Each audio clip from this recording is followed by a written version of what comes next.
out of time to put in place the planning structures needed for delivering some key strategic interventions to plan for the future. Pushing out the qualifying age for pensions, but retaining the mandatory retirement age, I believe, as a stopgap, is being presented as a stopgap. And the latest is to get people just retired, that now they can't draw down their pension, they must sign on for a few years. A high-level work and retirement forum has been set up now by the Minister for Social Protection to address these anomalies, but it's a classic horse-bolted stable door, lack of planning example. To reach the end of the European Year for Active Ageing and Solidarity Between Generations 2012 and not have successfully concluded the publication of the National Positive Ageing Strategy is frankly embarrassing, I would have thought, Minister, on the Government and the Minister concerned. As part of the development of the strategy, a group was set up called the NGO Liaison Group to feed into the development of the strategy. However, thus far, that group hasn't seen a draft. Again, in terms of policy development, this is a complete indictment of our policy developers, and it seems to be the modus operandi by which this department is operating. And there's been an effort made to keep sectorial interests at arm's length as opposed to engaging fully with them as key and valued partners. And it has been suggested to the Older and Bolder organisation that the interdepartmental group set up across the various departments has been dragging their heels on this. They haven't been able to get the list of who constitutes the current interdepartmental group, and in the absence of a political champion in this House pushing hard for this, and the fact that we are still awaiting indicates that there is no such urgency, then I believe we will continue to wait. Here in Ireland, people are also living longer and have more years of healthy, active living than previous generations enjoyed. As the lifespan of older people extends, the frailties and disabilities which affect them need a caring and effective response. And as Ireland becomes a more urban society and more socially fragmented, social isolation and its many negative impacts on older people needs to be recognised and, I believe, countered. The economic recession hits all sections of our society, but has particularly severe consequences for older people, which also deserve to be identified and mitigated. Earlier this year, my party published a policy on ageing which was founded on two principles. Firstly, recognising the potential for our ageing population to contribute to and enrich our society in the many diverse ways, given their talents, experience and wisdom, and the many years of healthy life expectancy which most can enjoy. Equally, their human rights as citizens must be affirmed and the many forms of discrimination on grounds of age against them exposed and eliminated. Thank you, Deputy Dooley. I now call the Minister 4 minutes to make initial reply. Firstly, I want to say that I'm responding to the Deputy because Deputy Minister Lynch isn't available. I listened with interest to Deputy Dooley. He's living in the fantasy world occupied by the rest of his Fianna Fáil colleagues, in which he seems to be in denial of his party's responsibility for the destruction of the economy of this state and for the fiscal base of this state, in denial of his party's responsibility for entering into the agreement necessary with the Troika, in denial of his party's signing on to arrangements with the Troika which require annually a substantial reduction in the funds borrowed by this state to pay for essential services, and in denial of the need for the reduction in public expenditure. There isn't a single item affecting reduction in public expenditure to which the Fianna Fáil party in opposition are in agreement to, and one wonders when they entered into the agreement with the Troika, had they any particular knowledge of what they were doing or any idea how they'd implement it. And if there are difficulties of a financial nature currently confronting some elderly people, the foundation for those difficulties was tragically laid by the gross ineptitude of the government of which Deputy Dooley's party played a leadership role. The context of the specifics of some of the issues he raises, the programme for government has committed to completing and implementing the National Positive Ageing Strategy so that older people are recognised, supported and able to live independent, full lives. While Ireland currently has a significantly younger population profile than most of the rest of the European Union and a higher birth rate, demographic projections point to significantly greater numbers of older people living in the state in the years ahead. The population of Ireland is therefore projected to age rapidly within a relatively short time. Traditionally, old age has been associated with retirement, illness and dependency. Policies and services that reflect this traditional view of society do not reflect today's reality. Indeed, most people remain independent now into very old age. Planning for ageing populations must take account of the fact that a range of factors impact on a person's health and quality of life as he or she grows older. Factors that include, for example, socio-economic status, housing, transport, education, employment, and wider social interactions. This planning process also recognises that the challenges and opportunities to be presented to a population with growing numbers of older people demand responses from all sectors of society, the individual, public, private, community and voluntary sectors. The National Positive Ageing Strategy will be a high-level document outlining Ireland's vision for ageing and older people and the national goals and objectives required to promote positive ageing. It will be an overarching cross-departmental policy an implementation framework that will be the blueprint for age-related policy and service delivery across government in the years ahead. The strategy will set out a common framework for the development of operational plans by a number of government departments which will clearly set out their objectives relating to older people. Mechanisms designed to monitor the implementation of measures contained in the operational plans will also be detailed in the strategy. The intention of the strategy is not to propose new service developments, and it will not be prescriptive in relation to the specific actions that will be taken by individual departments to promote positive ageing. Rather, it will set the strategic direction for government policy on ageing into the future by outlining the priority areas requiring action. It will be a matter for individual departments to identify how best to respond to the challenges posed by an ageing population. Considerable amount of preparatory work has already been completed. Consultation with other departments is ongoing. The final drafting of the strategy is proceeding within the Department of Health, within the constraints of available staff and other priorities. It is Minister of State Kathleen Lynch's intention that a draft of the strategy will be brought to Government as soon as possible in the new year.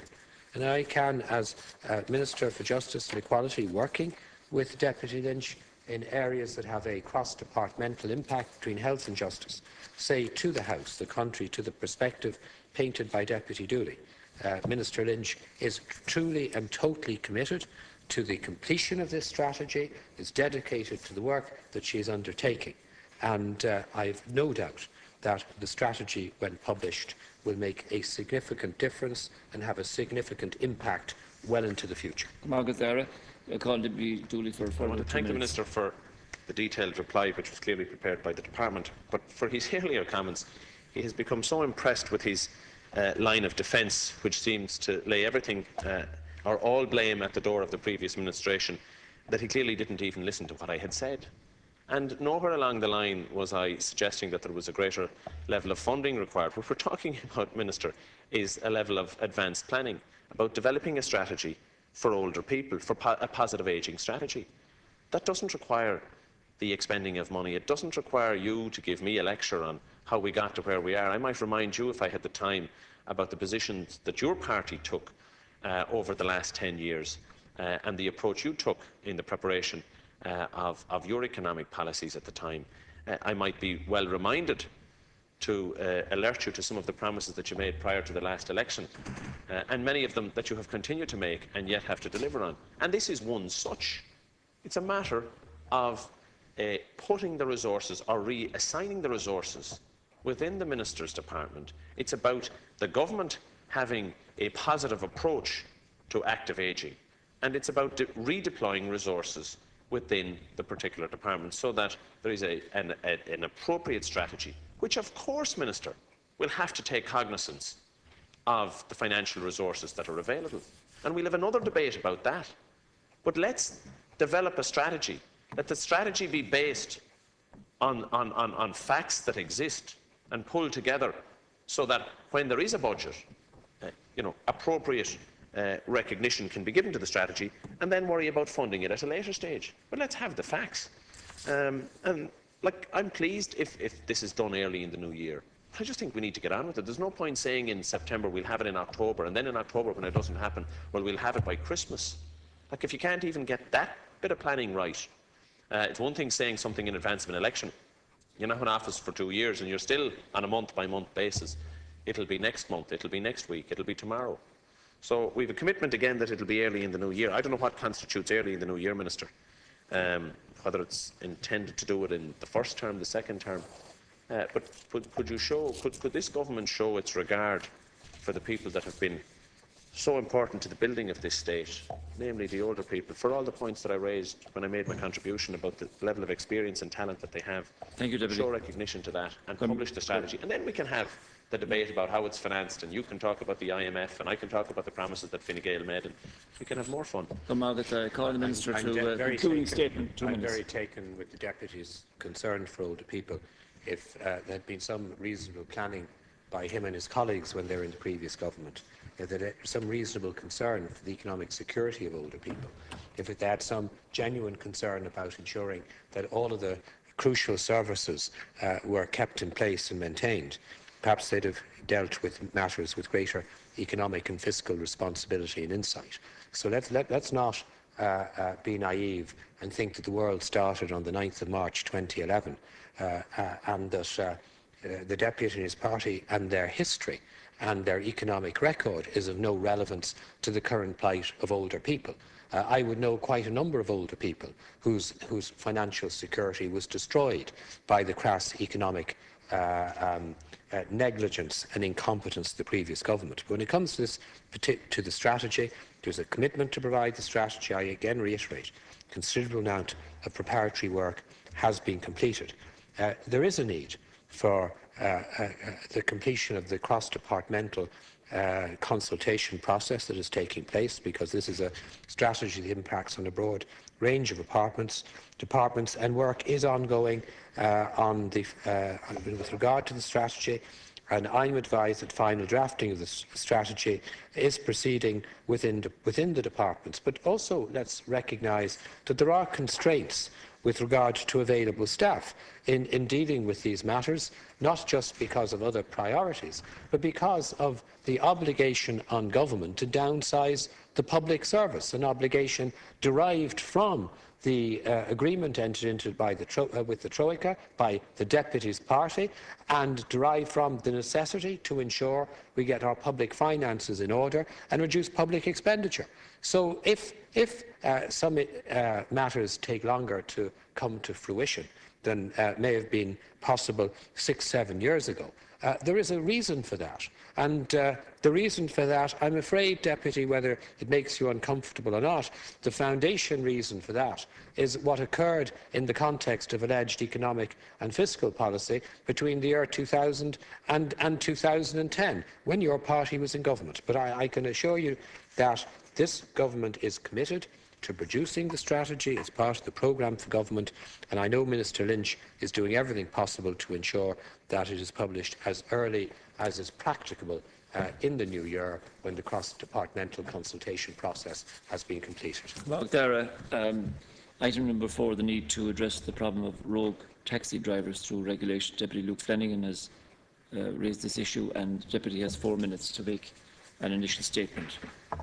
Okay, thank you, Cathaoirleach. And I was contacted by several taxi groups and a lot of individual taxi drivers over the last few months on this issue, and they have expressed a lot of concern about it. And one of their main concerns was that they feel that rural taxi drivers haven't been consulted with properly. And what they have told me is that a lot of their dealings would have been done by electronic format, by email, etc. And one taxi driver that I was talking to here just before I came into the chamber tells me that many of his colleagues weren't aware of these changes up until a few weeks ago, because the method of informing them wasn't actually a method that they use when it comes to communication. They've also expressed problems with this proposed prohibition on selling licences. The reality is that these taxi drivers have handed over a lot of money for these licences, and I actually believe they should be allowed to pass them on. They've also expressed concern over the branding of cars in rural areas. Many of these taxi drivers use these cars for their personal use as well. There isn't that much money around, and they feel that it would really, in rural areas, it wouldn't be a good idea. They've also expressed concerns about the possibility of counterfeiting of this branding and the cost of it, and who will actually enforce it. And in particular, they expressed concerns over the credit card facilities and the putting in of this electronic machinery into their cars, the actual prohibitive cost of it, and the cost of dealing with whatever institution you have to deal with. They feel that for the amount of people who would be using cards in their car, it just would not be worth their while. If it was, they wouldn't have a problem with it, but they're already to the pin in their collar on this. And what they've asked is, they're not saying they're against all of it, but what they want is more time to talk about this.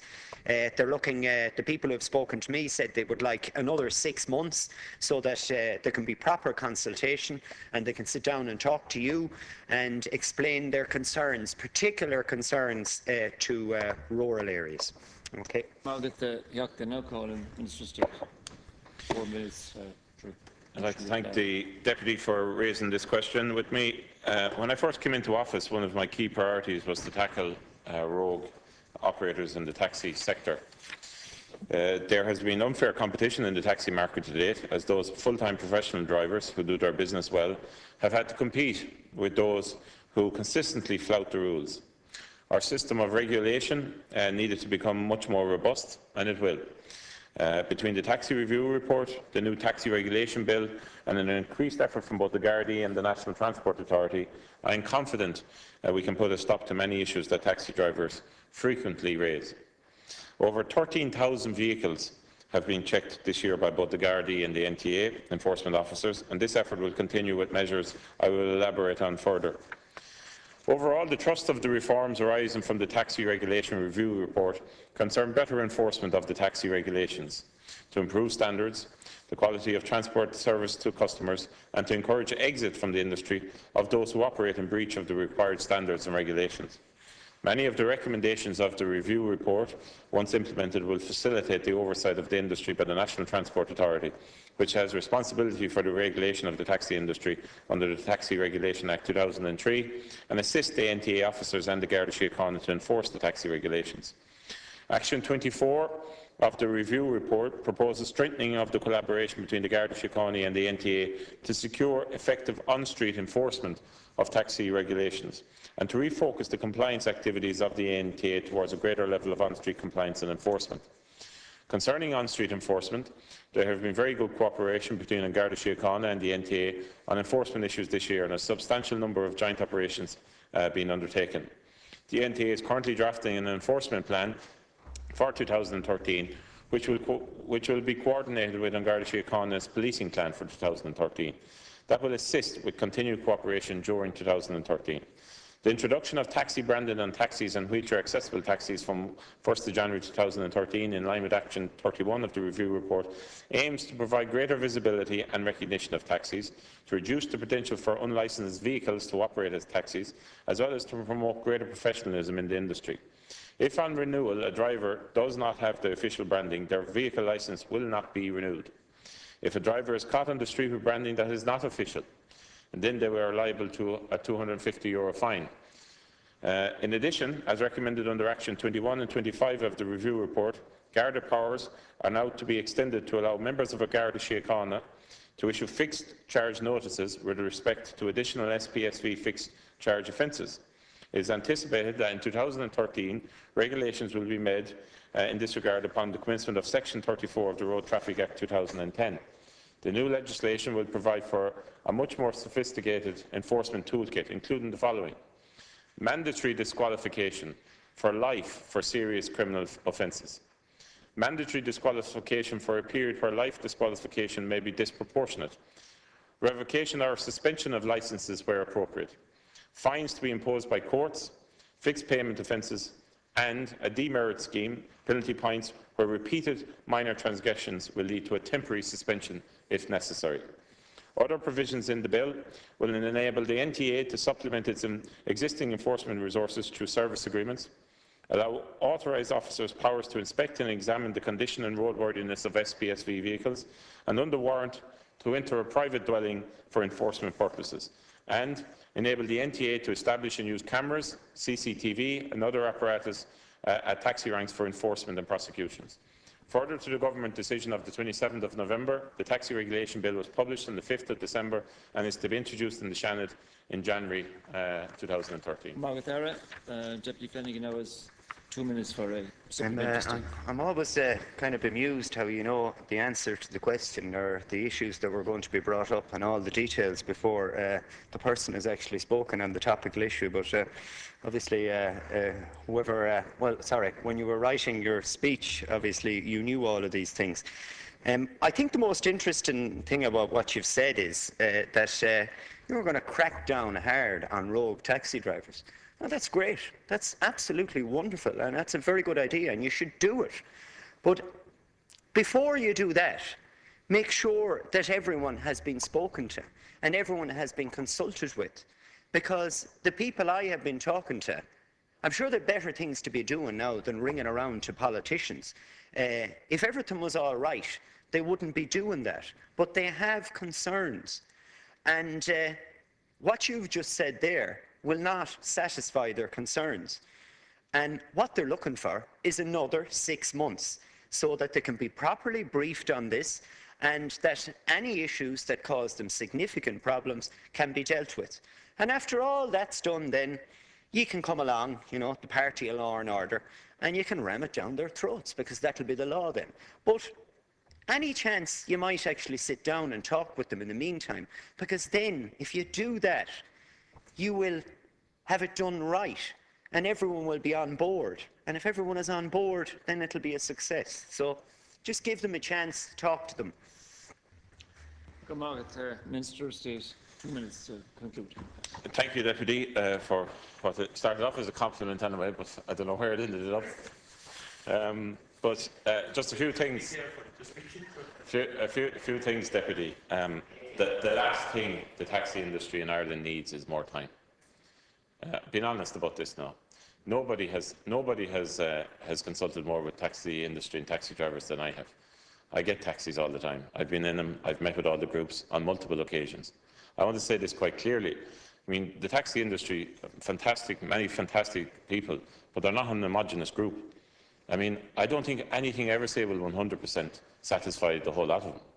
But what we have done is we've consulted wide and far, we've brought them in, we've met with them, we've allowed for submissions, we formed a committee, I chaired it, which, you know, it was something that I intended to do, I chaired it myself.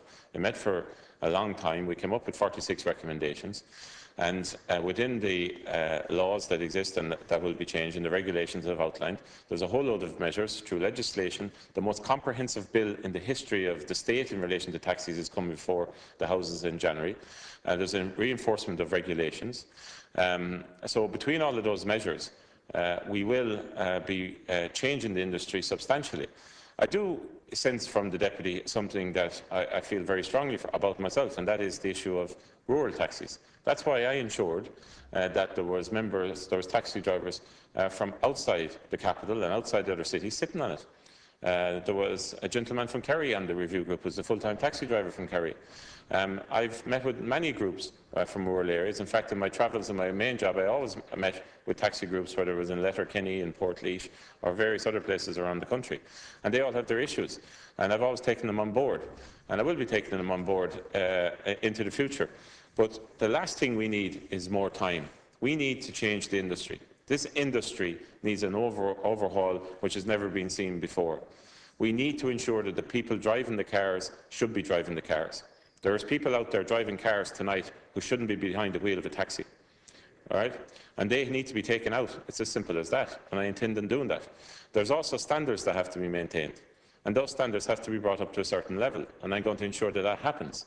And there's a whole array of qualitative measures that are required in order to improve this industry. And they're listed off in the review that I spoke about previously.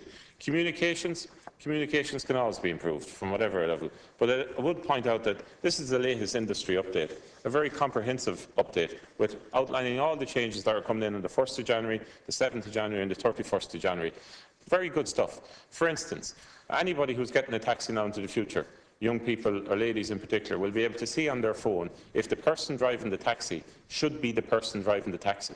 They'll be able to see before they get into the car. They'll be able to know, they'll be able to be safe and be sure that this person should be authorised. And there will be strong consequences for the driver or the owner of the vehicle if they haven't their information updated. So there is a number of other issues, but I take the Deputy's concerns on board. Thank you. That concludes topical issues.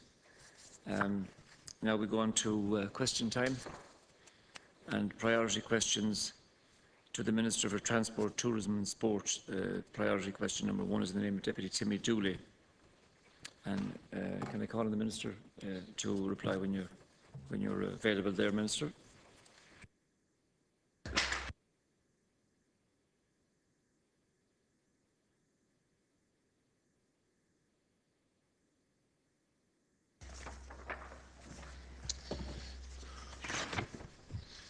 This question relates to the Minister's intentions concerning the state shareholding in Aer Lingus. This shareholding is one of the assets included in the state asset disposal programme, and the Government has agreed that the shareholding is to be sold at an appropriate time, but only when market conditions are favourable and at an acceptable price to be agreed by Government. A steering group has been established to progress the sale and to examine the potential disposal options and the issues that may need to be addressed in the context of that disposal. The steering group is chaired by my department and comprises representatives from the Department of Finance, the Department of Public Expenditure and Reform and New Era. New Era continues to provide advice and expertise to the steering group. In view of the complexities involved in this particular disposal, New Era has recently tendered for the appointment of an advisor to undertake additional analysis focused on evaluating the best options for a disposal in order to maximise the return for the Exchequer whilst protecting the interests of the consumer and preserving a competitive environment. As the Deputy will be well aware, the European Commission is currently conducting a Phase 2 investigation of Ryanair's offer for Aer Lingus under EU merger control rules. The Commission's decision is due in early February 2013, and my department continues to closely monitor the case.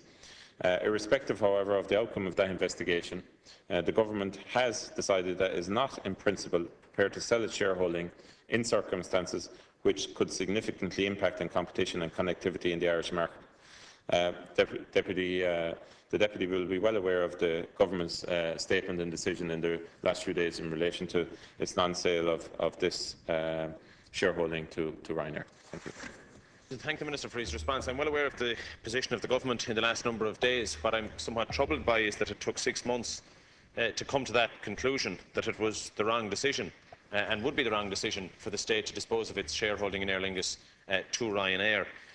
My only concern is that it came on the back of an announcement or what appears to have been leaked information from Ryanair, which was further information that they had provided to the Commission, indicating or signalling to the Commission how they could get around the anti-competitive nature of an amalgamation of the two airlines and the notion of selling off the slots between Dublin or the Heathrow slots to British Airways, which I think rightly struck fear in the minds of the Government and forced it to move on this issue. And I'm disappointed that it took so long for the Government to recognise the very real challenge that the amalgamation of the two airlines would have on competition and the impact it would have on the potential increase in fares and the damage I believe it would do to both business and tourism interests.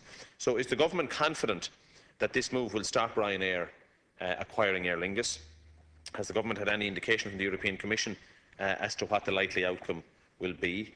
Will the Government stance carry much weight with the Commission? What was the reason for delaying that decision?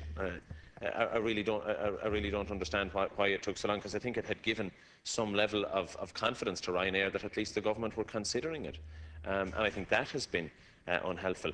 I'm somewhat troubled by the notion that the Government are still pursuing through New Era the disposal of the shareholding. And here's the concern that I have, Minister. It's not partisan politics. Ryanair are a very effective company, and perhaps a trade sale in the interim to Etihad or BA or whatever, whilst on the face of it might look helpful, it's certainly not beyond the capabilities of Ryanair to acquire the shareholding at a later stage. So I don't think you can be confident in saying, well, we'll do a trade sale to Etihad or we'll do a trade sale to another international player. I don't believe that will ring-fence the very important competition that exists between the two airlines, nor do I believe that it will put the Heathrow slots beyond the capacity of other airlines to attract? Thanks very much. I'm glad the Deputy welcomes the government decision. It was the right decision, and I suppose from one sense the government very much needed to consider the situation and make that decision. I don't think there was any delay in making that announcement. It was just a question of coming out there. No information is available in relation to the EU and where they're going. I wouldn't expect that the Deputy would think that information would be available. We do know that there is a defined timeline in relation to their decision. It's something obviously that the government has taken a lot of cognizance of. I'm sure the Deputy is aware that Ryanair have put in place a remedies package in relation to overcoming what competition issues there are. That is purely a matter for the EU to make a decision on, and within the time frame that they have indicated, we'll be awaiting their decision. But this was the right decision for the government to make. For many of the reasons, in fairness, that the Deputy has already outlined. And I'm glad that, from the opposition point of view, that they very much have welcomed it. The government has decided that under the sale of assets, that they will be disposing, we will be disposing of these shares. But I have to say straight up, it will have to be done at an opportune time when it's most economically beneficial for the country. And that is something that none of us can predict. Thank you. 30 seconds.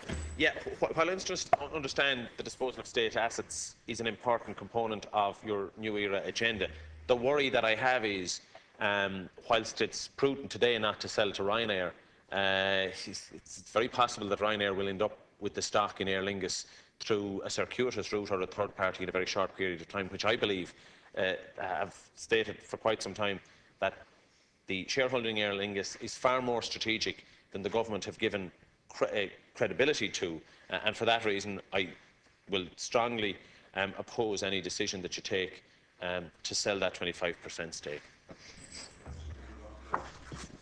In the name of Deputy Desi Ellis, Minister. I met with the Garda Commissioner as recently as last month on the matter of enforcement.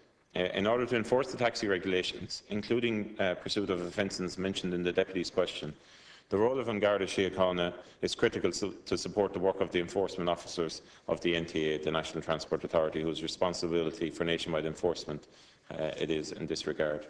Action 24 of the Taxi Regulation Review report proposes strengthening of the collaboration between the Gardaí and the NTA to secure effective on-street enforcement of taxi regulations, and to refocus the compliance activities of the NTA towards a greater level of off-street compliance and enforcement. In addition, it is recognised that the Gardaí will require and will receive support from the NTA in targeting and coordinating aspects of enforcement activity, and will also require support from other agencies. There has been very good cooperation between An Garda Síochána and the NTA on enforcement issues this year, and a substantial number of joint operations have been undertaken. The NTA is currently drafting an enforcement plan for 2013, which will be coordinated with An Garda Síochána's policing plan for 2013. This will assist with continued cooperation throughout and during 2013. Deputy Ellis. For your reply.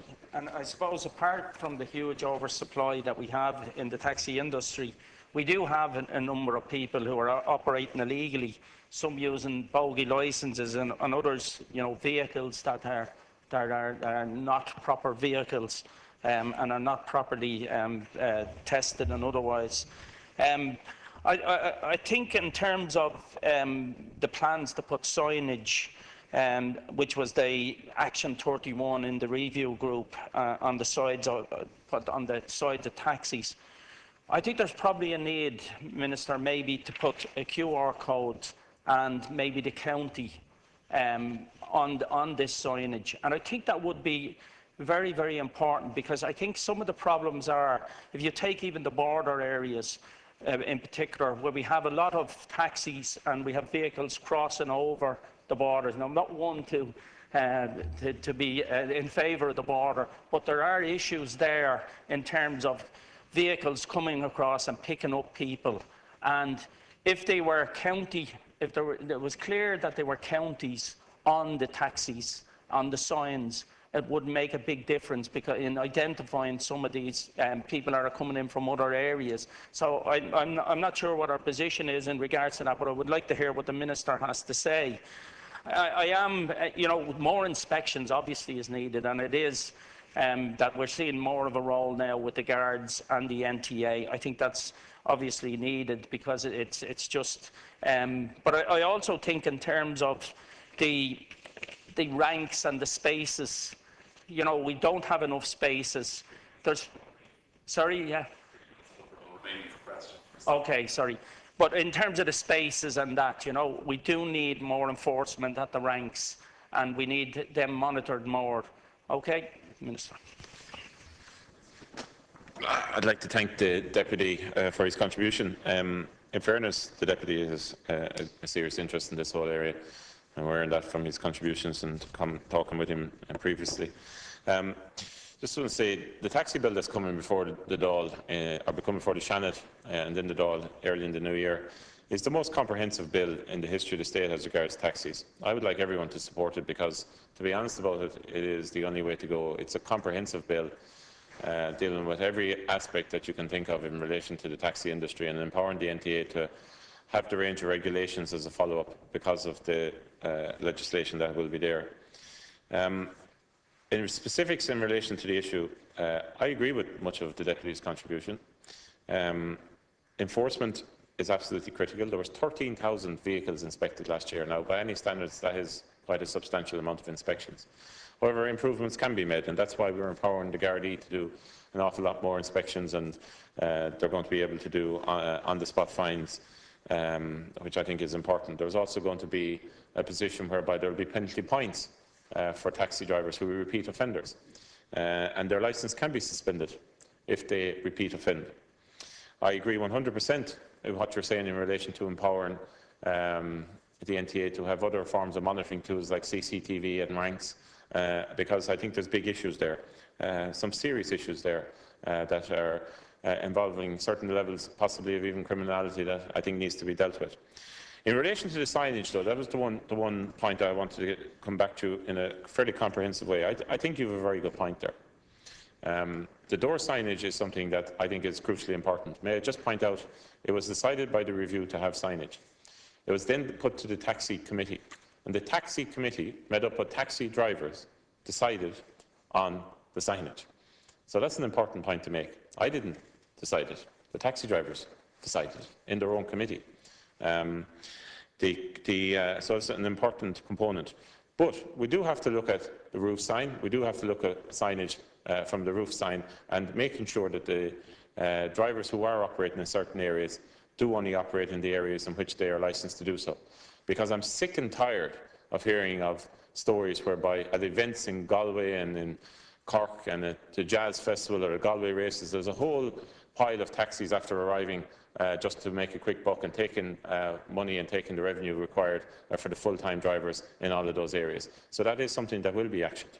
Thank you. Completes the time for that question. Moving on to question 3 in the name of Deputy Luke Ming Flanagan.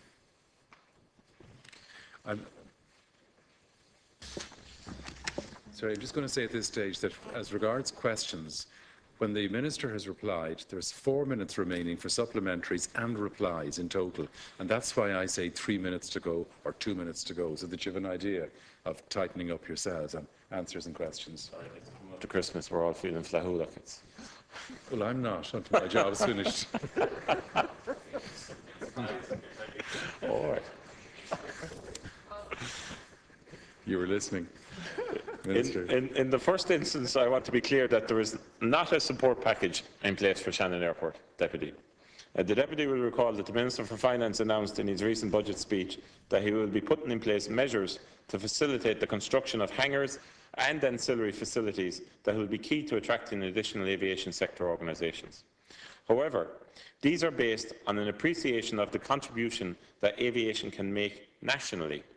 They are aimed at attracting investment to Ireland. These measures will be available on a national basis to all airports that wish to avail of them, including Knock and Shannon. The Deputy also refers to aviation priorities. And reflecting this government's recognition of the importance of this sector, I can confirm that one of our priorities for 2013 is the development of a new civil aviation policy. This process was initiated at a conference earlier this month and will be pursued throughout 2013, leading to the adoption of a new policy in 2014. In that context, I expect that the role of both state and regional airports can be fully explored. In relation to Shannon itself, the Deputy will be aware that the Government decided last month to proceed with the separation of Shannon from Dublin Airport Authority and to merge it with a restructured Shannon development to form a new integrated Shannon entity in public ownership.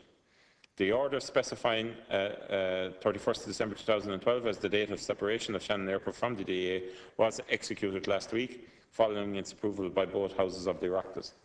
The Government also decided to rationalise the tourism and enterprise support activities in the region by transferring Shannon Development's functions in these areas to the relevant national agencies. The Government was faced with two ailing companies in Shannon that are not realising their potential to make a contribution to the economy in the wider region. We are restructuring state-owned assets to make better use of them as a catalyst for the development of several opportunities centred on the airport. I expect that these decisions will give rise to some degree of increased competition amongst Irish airports, including Knock Airport.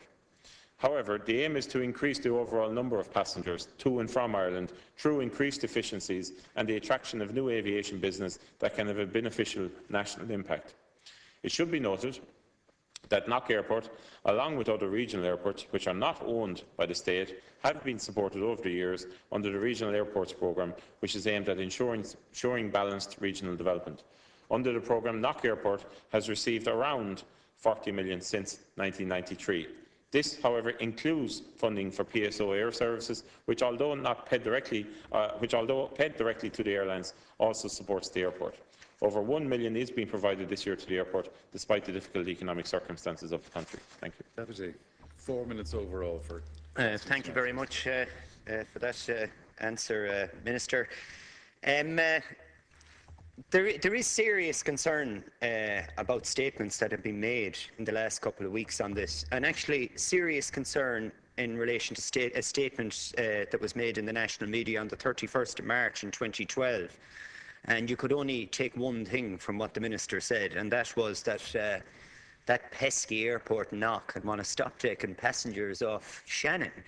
And Minister Varadkar was quoted as saying, if nothing was done for Shannon, the airport stood in danger of being passed out by Knock Airport in passenger numbers, despite a current gap of over 900,000 passengers.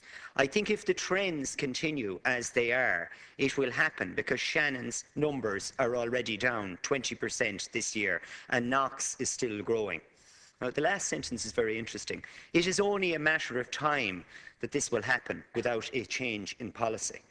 Now, I have no problem. In fact, I would cheer on developments in Shannon Airport.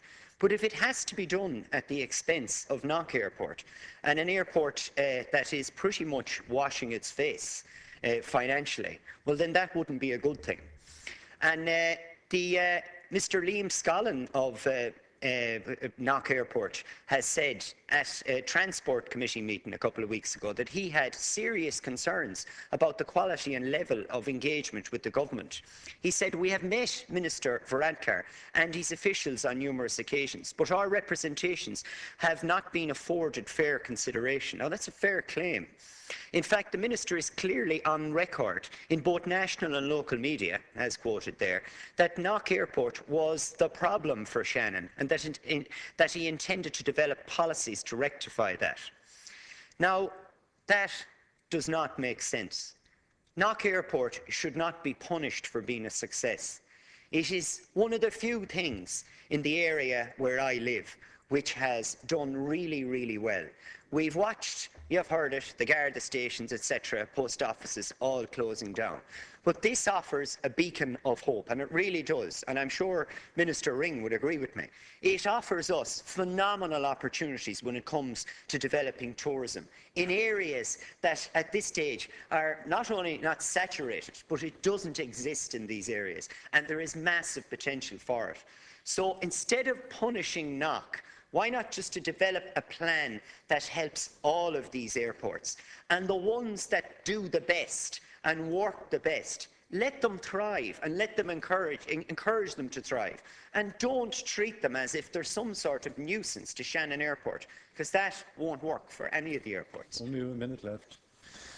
Thank you, Deputy, and I know you've spoken about this previously, and I know you hold the views passionately, but Knock Airport is not under threat. Knock Airport is a fine airport, a very successful airport, something that I think has to be acknowledged.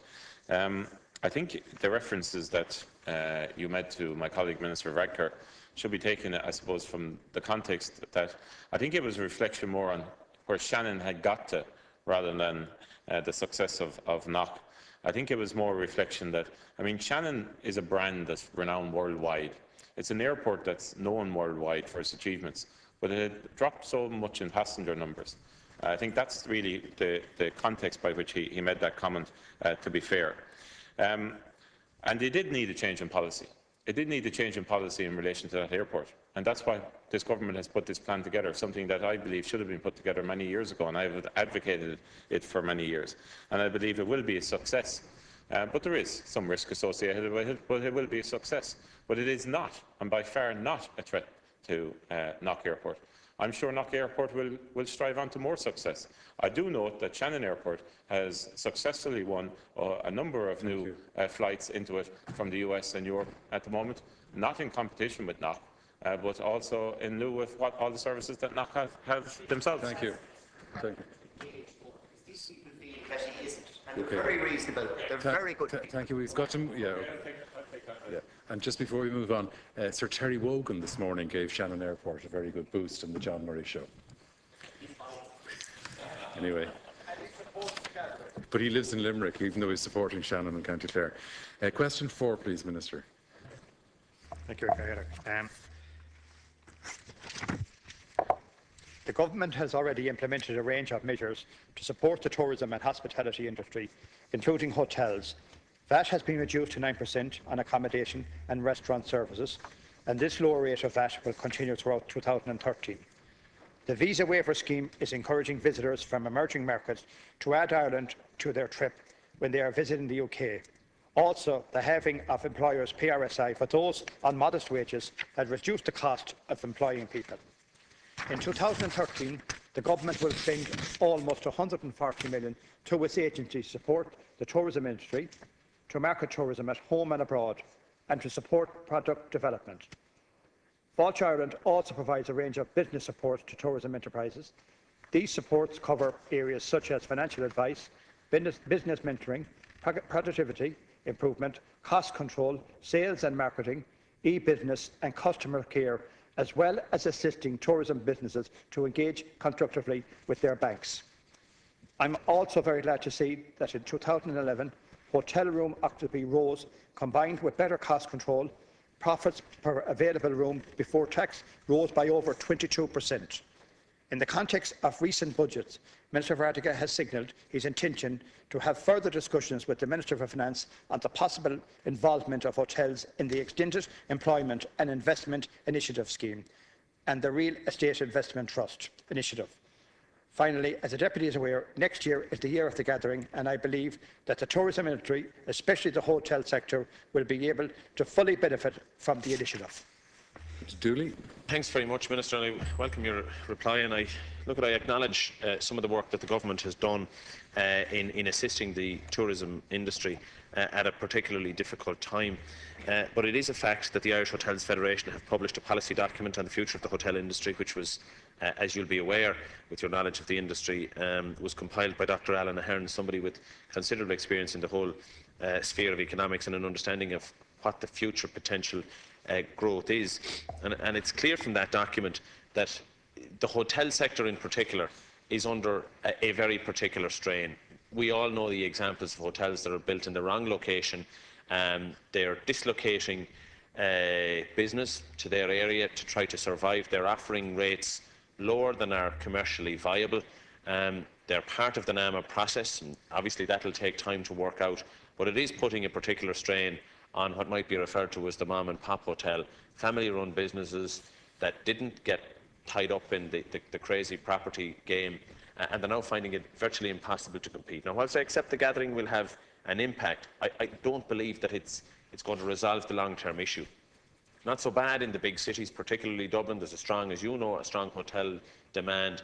But once you move into the more peripheral and might be considered the more scenic areas, hotels are under enormous pressure. So what I would ask, Minister, is do you feel that the current employment and investment incentive scheme could be extended to include restructured hotels? It's something that was called for by the Hotels Federation. As you know, currently hotels can qualify for this scheme.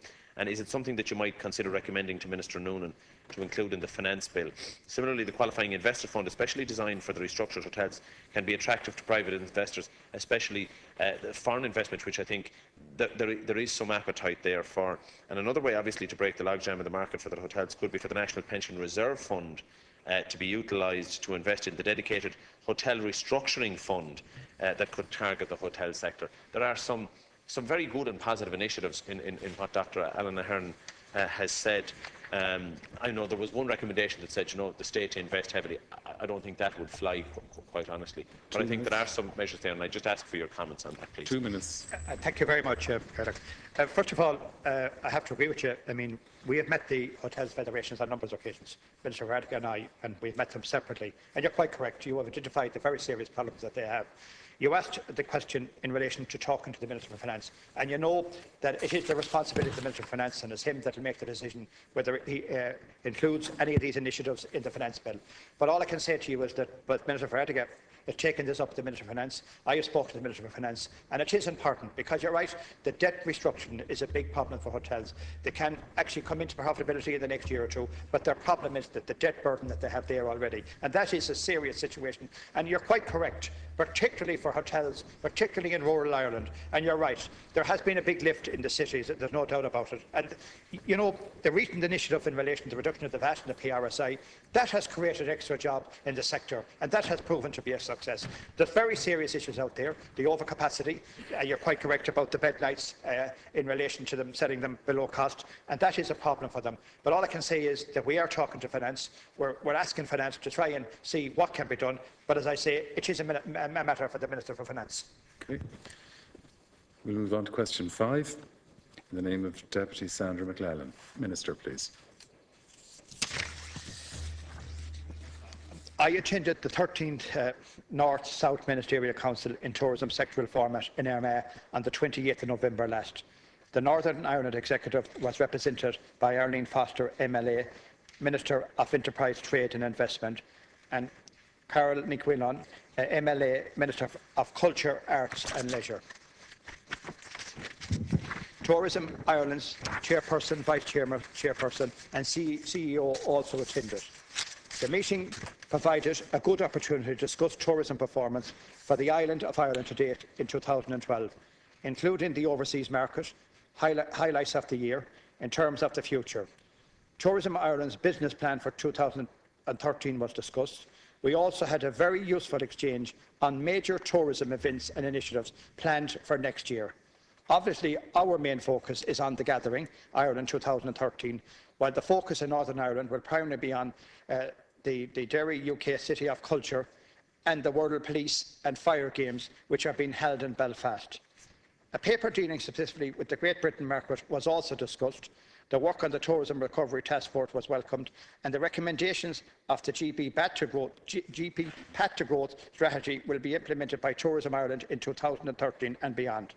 The meeting also provided me with an opportunity to invite Ministers Foster and Niquillon and the other relevant officials to the EU presidency-related events which we are hosting next year, and it was agreed to hold the next tourism sectoral meeting next spring. Thank you, Minister. Deputy McLellan, 4 minutes overall. I'd like to thank the Minister for his answer.